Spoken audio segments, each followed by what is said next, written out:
Yang ketiga fitnahnya summa fitnatud duhaima. Fitnah duhaima, kata Nabi, fitnah duhaima ini la tad'u ahadan min hadhil ummah illa latamathu latmatan.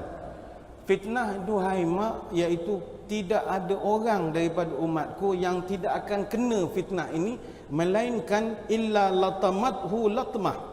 Mesti dia sekali-sekala dia dilempang oleh fitnah ini. Wah, kan menarik ini. Dia dilempang, ditampar, ditempeleng oleh fitnah duhaima ini. Yang ini dibahaskan oleh para ulama. Hadis ini hadis Abu Daud. Ulama bahaskan apa makna fitnah duhaima. Pertama, ada yang mengatakan fitnah duhaima ini adalah fitnah yang terlampau berleluasa, sampai kita dah tak tahu mana yang benar, mana yang salah. Tak tahu nak dengar cakap siapa lagi dah. Emas memang kuning, tapi tak semua yang kuning tu emas. Nampak macam emas. Tandas belakang tu ada kuning-kuning. Kalau tuan-tuan nak, pergilah ambil. Tapi tak laku. Susah. Kita dah tak boleh nak membezakan lagi. Fitnah terlampau banyak. Sebab itu orang tua-tua dulu, saya suka membawa pantun orang tua-tua dulu. Orang tua-tua dulu nampak je tak pandai tapi cerdik. Orang tua nampak tak mengaji tinggi tapi dia menganalisis alam, memberi nasihat pada anak cucu, begitu bagus sekali. Orang tua-tua dulu ada buat satu pantun, dia panggil pantun burung perpat. Apa tanda burung perpat? Di atas pagar riuh terdengar. Apa tanda kiamat dekat? Salah dan benar bertukar-tukar. Apa tanda burung perpat? Di atas pagar mencari angin. Apa tanda kiamat dekat? Orang benar mati terasing. Apa tanda burung perpat? Mematuk bunga saban senja. Apa tanda kiamat dekat? Memegang agama laksana bara. Benda dulu tak ketara sangat, tapi sekarang ketara. Kita nak pegang dengan agama jadi asing, jadi pelik. Orang yang terlampau berpegang kepada agama akan diberi label yang macam-macam. Ini yang berlaku di Afrika, bukan di Malaysia. Malaysia okey lagi, tak ada masalah benda-benda ni. Dilabelkan macam-macam. Macam contoh, saya ambil contoh lah. Kita di negeri Selangor Darul Ihsan. Kita menghormati perbezaan pahaman keagamaan. Maksud saya bukan agama berbeza, pahaman Islam. Tapi di Selangor kita ada satu manhaj dipanggil akidah ahli sunnah wal jamaah. Cuma sekarang muncul pula orang yang entah berantah datangnya, dia nak bawa pemahaman luar daripada ahli sunnah wal jamaah. Polemik ni tak berkesudahan lah. Akhirnya timbul konflik. Kita ingin katakan begini, kita negeri Selangor bukan menolak pahaman luar, tapi kita negeri Selangor ini kita ada kaedah kita dalam mendidik rakyat tentang cara hidup beragama.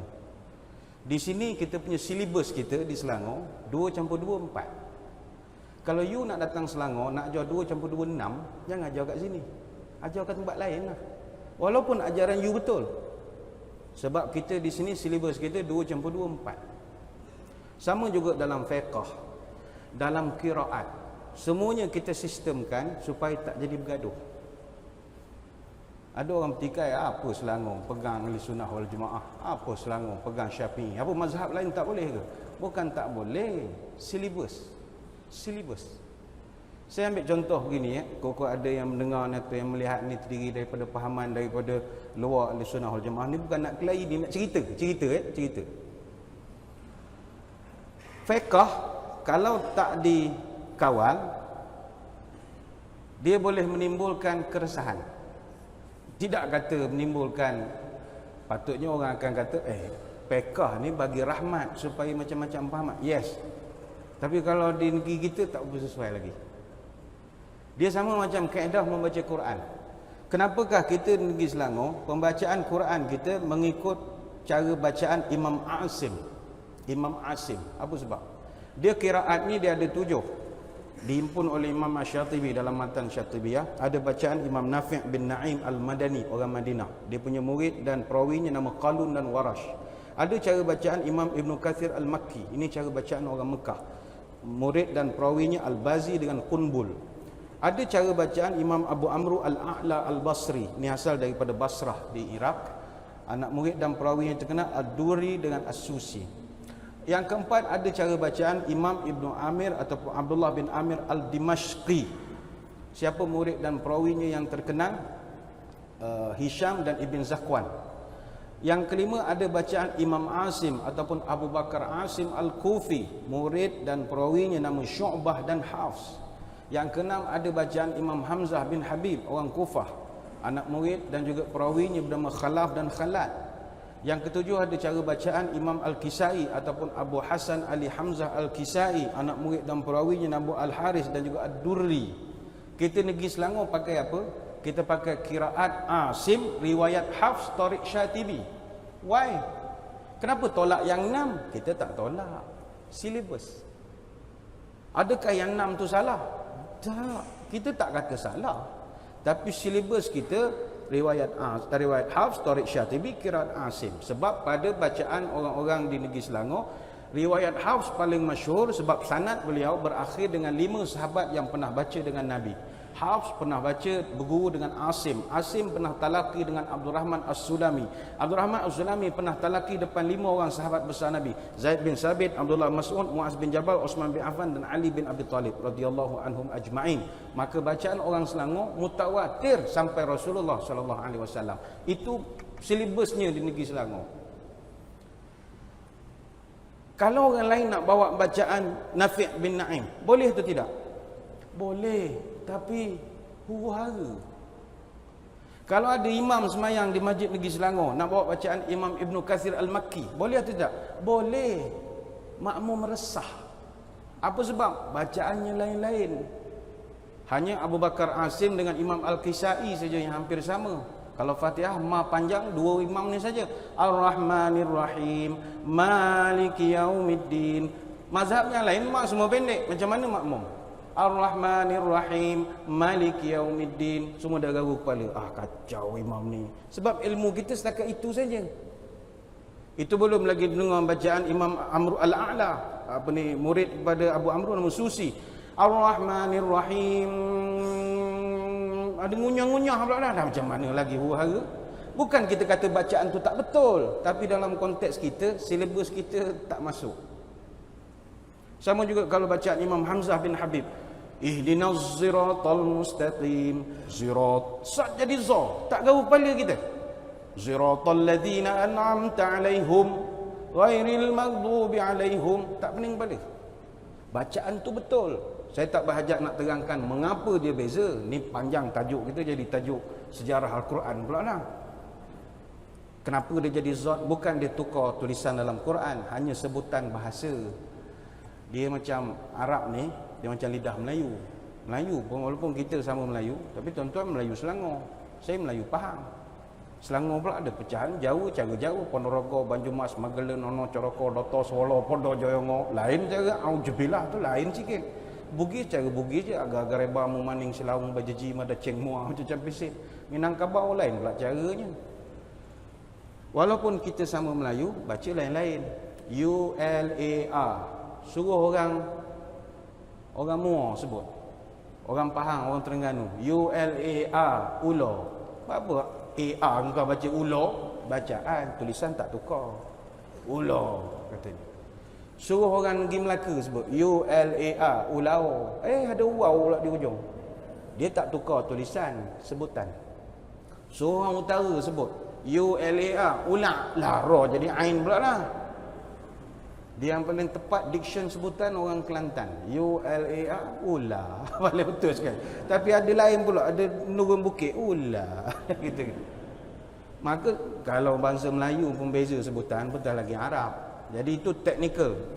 Lain tahun lah ramai ustaz-ustaz hafiz boleh terangkan benda ini. Kalau Imam Qalun, Nafi' bin Na'im. Siratal ladzina an'amta 'alaihim ghairil maghdubi 'alaihim waladdallun. Makmum akan jawab apa? Pernah berlaku di negeri Selangor? Amun. Dia jawab amun. Apa sebab? Engkau tidak hormat silibus negeri ini. Ya. Jadi kepada yang menuntun ni, kau ada yang nak marah, apalah tak boleh nak buat mazhab. Bukan tak boleh. Apa tak boleh buat qiraat lain? Boleh. Tapi bukan di sini. Bukan di sini. Macam di Mahat Tahfiz, budak-budak nak buat qiraat lain-lain. Buatlah. Semua orang alim semua yang belakang. Qul huwallah, qul engkau lah nak sama-sama sendiri. Jangan buat kat kampung. Makmum jadi keliru. Sesat dah, yapin dah tu imam kita ni. Padahal betul. Sama juga mazhab. Kalau macam awak nak pegang mazhab, salam isteri tak batal semayang. Peganglah betul. Tapi cuba awak tutup imam masjid. Makmum ternampak. Dia turunkan isteri dekat belakang, cium-cium pipi, buat muah-muah gitu lah. Terus naik je semayang. Apa reaksi masyarakat? Orang tak faham. Kalau dah sampai, saya ingat lagi 50 tahun mungkin orang faham. Sekarang ni tak boleh lagi. Ini pandangan lah ya. Baik itu, sama kita jangan kelahi bab itu. Walaupun dunia ni hujung-hujung nak kiamat ni, dalam hal beragama kita pening, salah benar bertukar-tukar, jangan kelahi lah. Itu yang mustahak. Begitu juga kata orang tua dalam pantun yang lain berkaitan burung perpat. Apa tanda burung perpat? Jalan berjinjit di sela-sela. Apa tanda kiamat dekat? Membangun masjid berbangga-bangga. Ini pun tanda-tanda nak kiamat jugalah. Masjid lawa, tapi bangga lebih.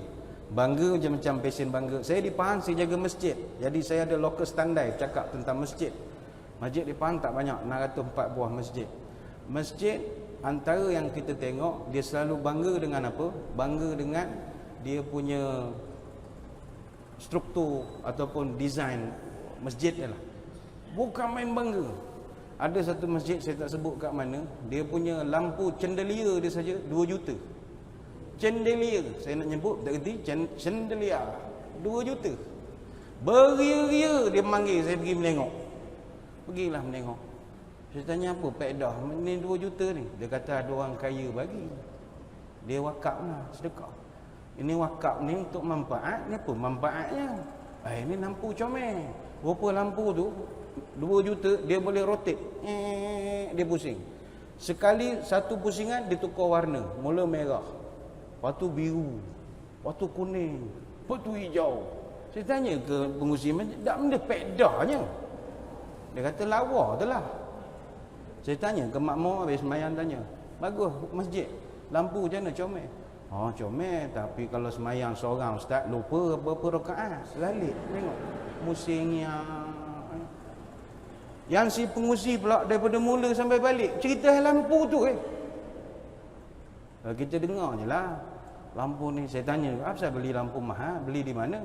Ni lampu fine crystal, Swarovski fine crystal made in Yugoslavia. Saya tanya, apa beli mahal? Beli dekat Mesir lagi murah, Asfur murah timbang Kati je. Kalau beli dekat Singapura Mustafa Center berlambat-lambat, berkotak-kotak jual. Dah orang sedekah kata dia.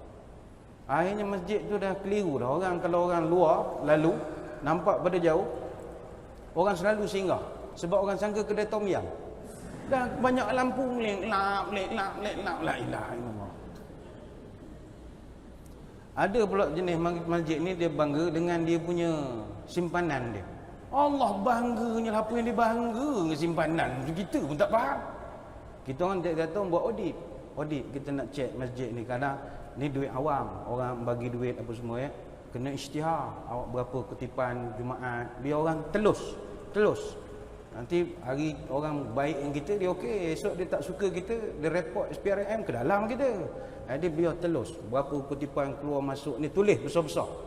Kalau boleh buat announcement lagi, hari ni minggu lepas kutipan sekian-sekian. Jadi kita pergi audit lah, pergi check apa semua. Sekarang ni kita syukur kehadrat ilahi sebab masyarakat di Malaysia kutipan Jumaat kadang-kadang jumlahnya luar daripada tak pernah terfikir di kita jumlahnya. Ada setengah masjid kutipan Jumaat, saya tak sebut masjid mana lah. Kalau tak ada telefon saya sebut. Saya takut kalau sebut dia rompak je masjid besok. Ada setengah masjid kutipan Jumaatnya mingguan 30,000. Ada.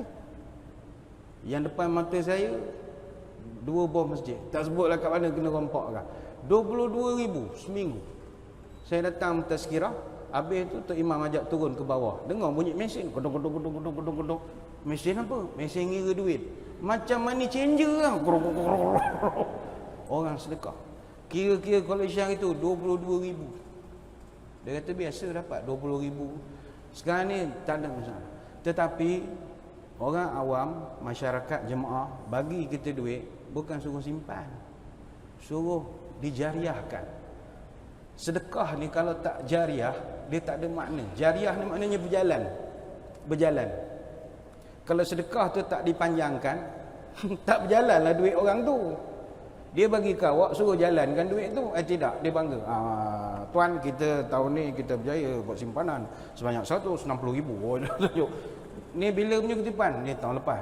Tak belanja langsung. Tak boleh, ni kita kena simpan ni untuk cucu anak cucu kita. Ini bukan untuk simpanan awak ni, untuk masjid ni. Dia tak faham konsep.